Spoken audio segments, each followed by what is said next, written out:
I always notice when something doesn't arrive. The email came at 9:12 a.m., just after I'd finished reviewing client contracts. The subject line read, "Look Who's Glowing Roads Medical Center Gala," and beneath it, "Your family looked stunning." Opal Green's name blinked faintly in the corner. We hadn't spoken in 4 years. I opened the message without thinking. A single link led to a public photo album watermarked by a local events photographer. I clicked. The first image was enough. Natalie stood at the center of a round banquet table, flanked by white roses and glass flutes filled with something pink and bubbling. Above her, a metallic banner read, "Honoring Dr. Natalie Whittaker. Our legacy, our light." Mom wore that navy dress she saves for appearances. Dad stood tall, left hand tucked behind his back, like he used to when lecturing. Even Matthew looked polished. And to Natalie's right stood Rebecca Snow, my client, my referral partner, my so-called professional equal, raising a glass as if she'd known Natalie her entire life. There were 27 photos. None of them included me. I wasn't cropped out. I was never there. No invitation, no group text, not even one of Mom's passive reminders about being on time for once. I opened the county assessor's portal out of habit. The house on Clover Street had been listed under my name once, after I cleared the lien through a third-party holding firm. I scrolled. Ownership had been transferred now, listed solely under Douglas and Linda Whittaker. A legal footnote read, "Reclassified as intra-family gift. Wedding asset per Schedule C." I stared at the page until the cursor blinked me out of it. Then I closed the tab, muted the inbox, and picked up the chipped porcelain cup I'd been drinking from all week. One edge had a faint crack, just deep enough to run a fingertip along. It didn't bleed, but it caught. She's not exactly someone you'd want in a medical crowd, Natalie once muttered across a dinner table, cutting a piece of steak without lifting her eyes. Dad didn't correct her. Mom refilled Natalie's glass. There's a silence that arrives not from absence, but from being overwritten like ink layered until the original name disappears. And in that silence I realized something simple. It's not that they forgot to include me. They remembered very clearly who they didn't want at the table. I used to think that if I just stayed quiet enough, I'd eventually be let in. When I was 16, I wore the cornflower dress my mother picked from the clearance rack at Pendleton. She held it against my shoulders and said, "This one hides the arms." I nodded, tried not to shift my weight. That night, I stood in the hallway outside the auditorium, watching Natalie receive her 3rd academic award that semester. "At least you're polite," my father murmured, adjusting his tie. I remember the clip in my hair slipping loose, but I didn't fix it. I didn't want to interrupt. I took the SAT twice. I spent spring break making flashcards, even though all I wanted was to finish rebuilding the landing page for a local soap maker. When I showed Mom the mock scores decent, not brilliant, she opened the fridge and pulled out the milk. "You'll need to try harder if you want anything above community college." After I left, I wrote her a letter, not long or dramatic, just one page folded neatly with a pressed forget-me-not from the park trail where she used to walk alone on Sundays. I included a return address. Months passed. The mailbox stayed quiet. When Natalie matched with the residency program in Seattle, I sent a card from a boutique near my apartment. It had gold foil around the edges and a hand-penned note inside. I signed it simply, "No flourish, no titles." She posted a group photo the next day. Thankful for the people who matter.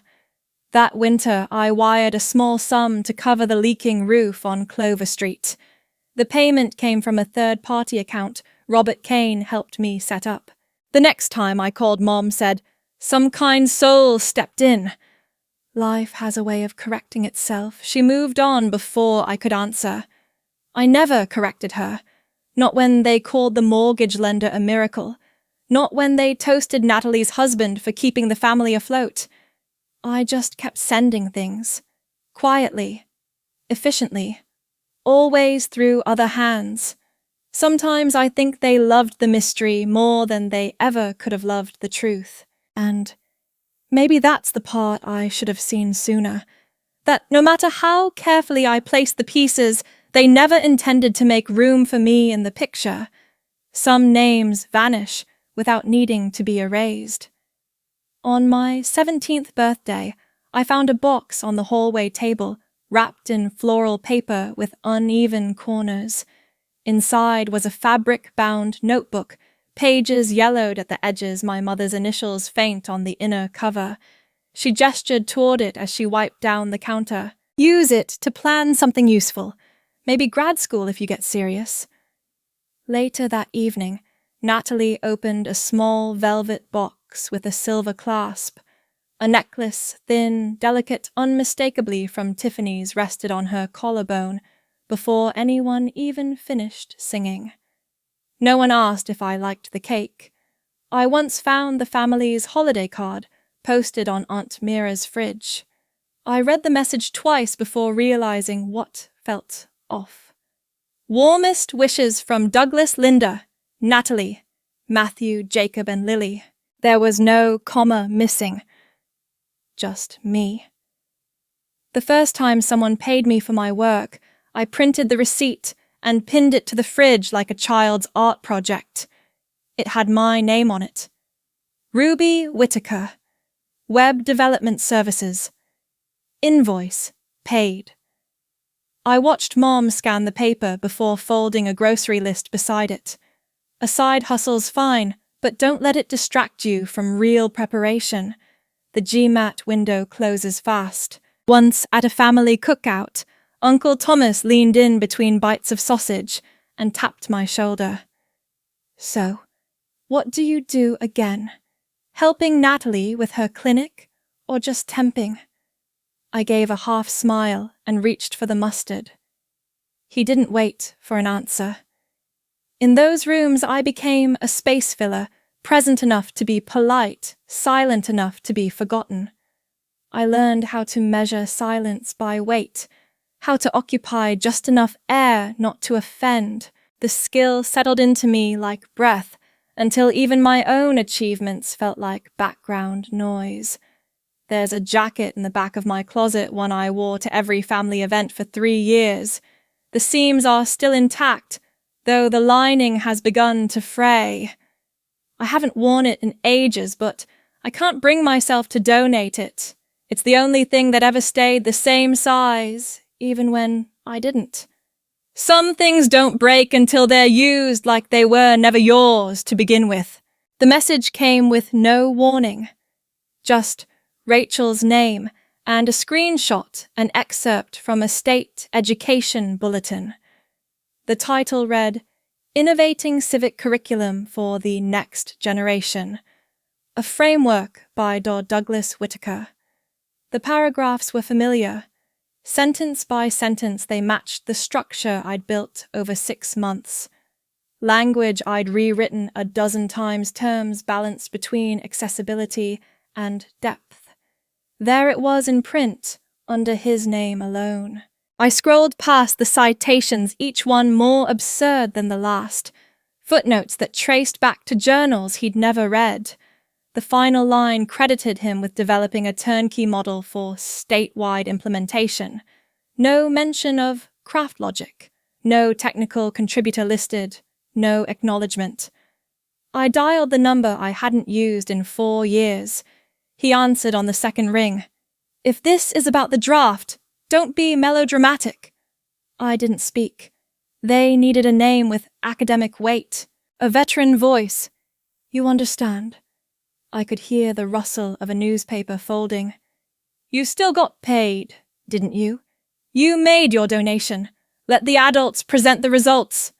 I watched the steam curl from my mug, forming a thin ring where it touched the table.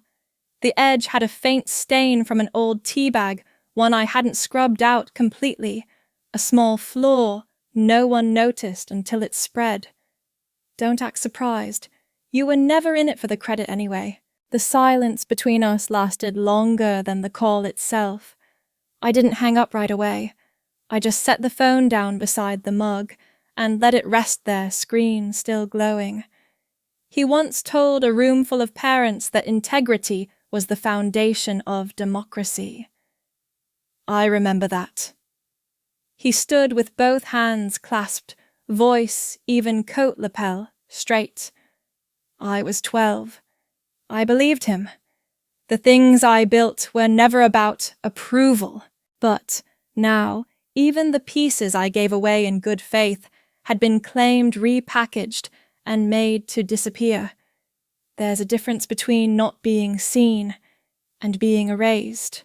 One is quiet, the other is chosen. Some endings don't arrive with a slam. They just stop asking you to stay. I typed the message at 7:43 a.m. The cursor blinked for a while before I hit send. Terminate all recurring disbursements effective immediately. No subject, no explanation. Robert would know what to do. He always did. I opened the client console. 3 tabs marked confidential. The first contained the Spring Hill holding transfers, regular deposits labeled Legacy Trust Support. I removed the automation and signed the digital revoke order. The platform refreshed like it hadn't noticed. The second tab was Brightstone Consulting. I scrolled to the contractor record, Douglas Whitaker, Civic Curriculum Consultant. Monthly payout, $2,000. I hovered a second too long, then clicked Terminate with cause. The drop-down didn't ask what kind of cause. In the third tab, the scholarship archive, I saw their names Jacob and Lily Winters, still marked as active under the education grant. I unchecked both boxes, then selected Do Not Renew. The system flashed a polite confirmation. Changes have been saved. I didn't say a word. By afternoon, a message lit up in my personal inbox. My mother's name. Bank says the payment's missing. Did something glitch? Please check. No question mark, no greeting. Just a request addressed to the invisible helper. Then came Natalie through voicemail. The school says the twins' tuition isn't posting. Can you sort that out? No thanks. No acknowledgement. No understanding that the funds were never free. I didn't return the calls. I didn't explain or warn. I didn't ask if they were okay. I just opened my windows, let the sea air roll in, and closed my laptop with both hands, like I was holding the final page of a long, quiet chapter. There was a chipped ceramic dish on the shelf above the sink. I'd meant to replace it for months, but I didn't. It held tea bags, a few paper clips, and a photo booth strip from a tech conference I never talked about. I ran my thumb over the edge until it caught. My father once said, "Real adults don't quit quietly, they confront." But I didn't need to confront anyone. Not anymore. I wasn't walking away from the fight. I was walking away from the need to be invited into it. Some places become livable only after you've stripped them bare. The house in Clearwater had always felt like it belonged to someone else. Vacation linens, wall clocks that ticked a little too loudly, a laminated chart on the fridge labeled checkout reminders. I peeled it off with one smooth motion and tucked it in a drawer I didn't plan to open again. I kept the windows open that first week, even when the breeze turned sharp. The air smelled of salt and grapefruit, which felt honest. Elena arrived each morning with her sketch pad and rolled fabric samples, moving like she already knew the rooms better than I did. She tapped the corner of the living room and murmured, This one needs wood. Not dark, not rustic, just clean. I nodded, even though I wasn't sure what I agreed to. We painted everything white, not for minimalism, but for quiet. The kitchen counters were sealed stone, faintly veined and cool to the touch. I ran my hand across one edge each morning while the kettle boiled. I didn't open my laptop. I didn't check the firm's dashboard. The world could manage itself for a few days. I stirred loose-leaf tea into hot water, using the same wooden spoon I'd brought from Portland, a handle worn smooth from years of small, solitary mornings. On the top shelf of the linen closet, I found the scarf I used to wear to weekend meetings. Light grey, slight tear near the corner. I pressed it flat, folded it twice, and slid it into a plain box labelled "For Now." Not to be discarded. Not to be displayed. The day the last of the old furniture was gone, I placed a single chair near the east-facing window. No cushion. No ottoman. Just a space to sit and see. From there, I watched the light move across the floor like it had no interest in hurrying. A text came that afternoon. No greeting. Just, if you're still in the state, we could use help with the twins' new school forms. I didn't respond. Not because I didn't know what to say, but because I finally did. Stillness isn't the absence of motion. It's choosing where the motion ends. Some returns are quieter than departures. You just start seeing names again on screens in notifications in the parts of your life they once ignored. The subject line read, "Call when you can, Mom." No punctuation, no warmth, just enough distance to seem civil. I called back that evening. The sun had lowered itself behind the grapefruit trees, leaving long shadows on the floor. Her voice came through like a pocket of static, wrapped in soft politeness. There was something with the bank. Not urgent, just odd timing. The mortgage didn't process this month. Probably a system glitch. She let the word glitch stretch, like if she said it softly enough, I might forget how the payments used to arrive. If you have time, maybe check. Just so things stay smooth. She didn't mention the scholarship forms I had voided, or the contract I had cancelled, or the absence of my name at the bottom of the monthly deposit lines. I listened, resting my hand on the rim of my tea mug. The heat had faded, leaving behind a faint ring and a soft scent of lavender. She kept speaking her tone, hovering just above casual, like we were neighbours comparing weather forecasts. I said I'd look into it. Then I ended the call. 2 days later, Natalie sent a message with no greeting. "I'm trying to keep the twins enrolled through fall. Can you handle tuition again this quarter?" No context. No pause. Not even the pretense of conversation. Just a task expected and unacknowledged. "It's fine if you can't," she followed up. "But they really need the stability. At their age, inconsistency is damaging." I reread the message, not once, 3 times. Then I set the phone face down and didn't reach for it again until morning. I walked to the kitchen and opened the drawer with the old envelopes, the ones I used when mailing documents for their house refinance. Neatly labelled. Still unused. A spoon rested in the sink from earlier, the handle marked by a line of dried honey I hadn't wiped off. I left it there. They didn't reach out because something had changed. They reached out because something had stopped. It wasn't me they wanted back. It was the version of me that asked for nothing, cost nothing, and gave on schedule. This time I gave them exactly what they left me with: silence, clean, simple, and without negotiation. Not all change looks like progress. Sometimes it just feels quieter in the mirror. My mornings had become predictable. 1 kettle, 1 cup, 1 breath held a little longer than the last. I sat cross-legged on the floor by the east window, palms open. No app, no mantra, just stillness pressed between sound and motion. The mug I used had a faint chip near the handle, a clean break smoothed over by time, not glue. I didn't fix it. It still held warmth. At work, the new office didn't echo. Rachel managed vendor logistics like she was born to balance chaos. Jared turned whiteboards into diagrams that made developers believe again. Dominic never raised his voice, but every code review he touched ran cleaner. They didn't look to me for miracles, just direction. I gave it without trying to explain the weight behind it. In meetings, people asked what I did. I answered the same way each time. I build back-end systems for small businesses. No pitch, no lineage, no apology.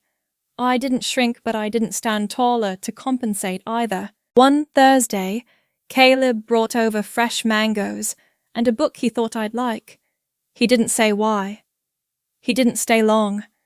Before leaving, he stood near the edge of the porch and looked out over the fence line. You ever think about what it costs to be understood? I didn't answer. He didn't push. He never asked about college, or startup accelerators, or family. He once handed me a folded paper with only 2 lines. What does rest look like to you? And do you let yourself have it? At the local bookstore, I saw my name on a magazine tucked between industry journals and lifestyle glossies, a grainy photo of me at a conference I barely remembered. The caption read, "The quiet architect behind craft logic." The pull quote, "I didn't build this to prove anything. I built it so I wouldn't have to explain who I am." I didn't buy the copy. I turned it face down and left it on the shelf. At home, I watered the lavender and wiped dust from the windowsills. The scarf I folded weeks ago stayed in its box untouched but not buried. No one needed to hear what I'd become. The life I had didn't speak loudly. It simply didn't need to apologize for being mine. Some endings don't require witnesses, just a line drawn with care and no intention of turning back. I wrote the letter by hand, not out of sentiment, but because the printer had jammed again, and I didn't want to fix it. The paper came from an old pad I kept for writing notes I never sent. I folded the page once, placed it in a grey envelope, and sealed it with a faint press of my thumb. The address was still familiar. The return address was blank. Inside, I wrote what needed to be written. This includes the official termination of the consulting contract, confirmation of all ceased financial activity, and closure of auxiliary accounts. None of it ended in anger. It ended because I no longer live where you placed me.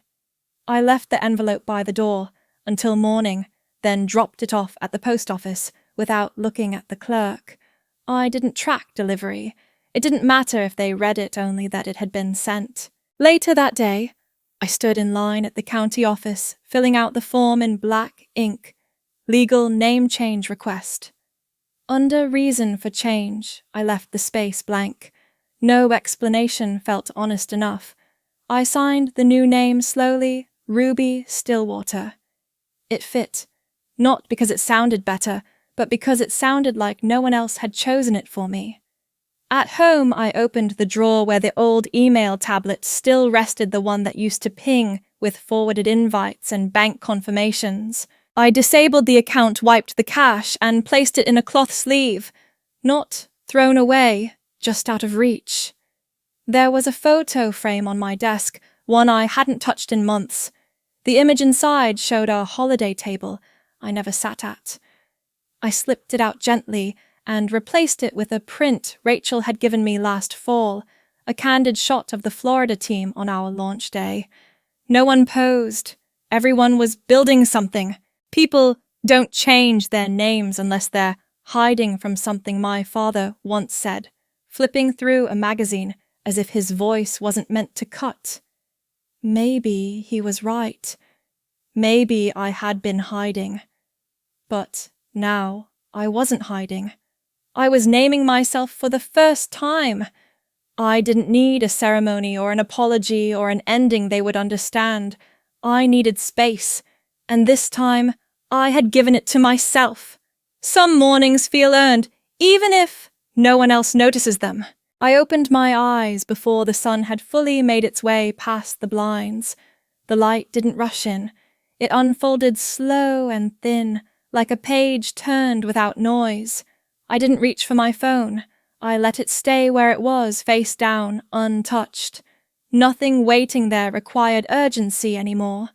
The floor was cool underfoot. I moved through the kitchen without turning on any lights.